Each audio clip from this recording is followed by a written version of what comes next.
আল্লাহ রাসূল বলেন আমার উম্মতেরা যখন নামাজের জন্য ওযু করবে, আমার উম্মতেরা যখন নামাজের জন্য ওযু করবে, আমি যেভাবে ওযু করি যেভাবে ওযু করবেন, আর শুনবেন খানকে ওযু করার পরে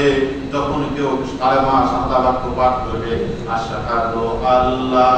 ইলাহা ইল্লাল্লাহ ওয়াহদাহু লা শারীকা লাহু ওয়া আশহাদু আন্না মুহাম্মাদান আবদুহু ওয়া রাসূলুহু।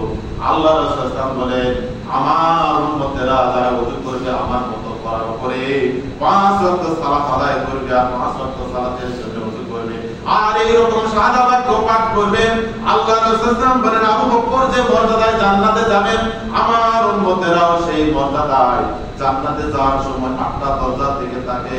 আহলান এবং সাহলান স্বাগত জানানো হবে যে তুমি কোন দরজাতে প্রবেশ করবেন, সেই দরজাতে প্রবেশ করবে